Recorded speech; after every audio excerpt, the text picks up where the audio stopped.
It was a nice sunny day. My brother and I were sitting at the bus stop after a long, tiresome day at school. Home felt so close, yet so far. It was like we were in a desert, and each passing bus was like a mirage, taunting us that our bus was once again late. If you ever want to move to Surrey, please reconsider. It is generally the worst place I've ever lived in, especially when it comes to the traffic and transit.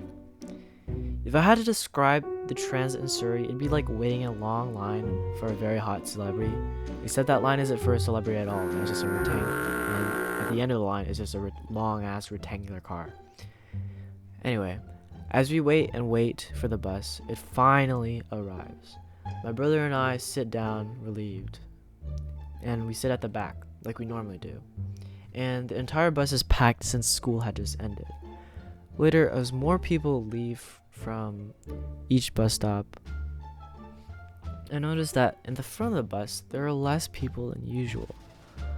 I think nothing of it. It's probably because we've been in the bus for a decent amount of time.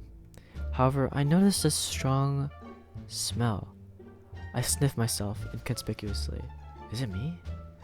I don't want people to think I'm sniffing my armpits or anything, so I scratched my back to play it off, and I smell myself. I smell the inside of my clothes and everything. It isn't me. Yo, do you smell something? I asked my brother. I don't really smell anything, he says, shrugging his shoulders. To understand our confusion more, neither of us can smell very well. I'm pretty sure it's genetic because we have pretty shitty noses. I was recently diagnosed with a deviated septum, so I can only really smell with my left nostril, and only a little bit, but not very well. So when I smell something bad, my first instinct is to smell myself because I'm self-conscious, or I automatically assume it's the person next to me. Anyway, I then noticed a few people that are sitting at the front start moving to the back with disgusted looks on their face. There was one lady in particular that caught my attention. I kid you not. She walked onto the bus from the back door. She goes to the front, then immediately scurries to the back seat. And she had this hell no look on her face. I'm like, oh shit, something's up.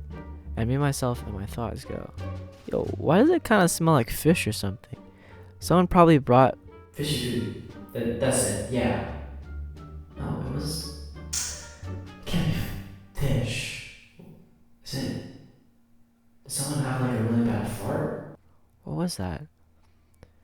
Well, no, it was not. It was in fact not fish. I turn around when the bus stops for a moment. There's a person on the floor, and I saw Hidden Brown, and out of fear, I didn't see much of it. I just only saw a brief picture of it, and I immediately, out of fear, I turned around because I didn't want to see what was happening. I was too scared. Then I look at my brother's face. And he's just dumbfounded, like he's just gotten traumatized. And I'm like, what did you see? He's like, no, I don't. He's like, I don't. He just did not want to tell me. So unfortunately for my brother, he got a clear image of a person with their pants completely down with shit all over their ass. He was groaning on the floor and everything. And what does the bus driver do? All he says is, hey, you can't be doing that here. In the most nonchalant manner.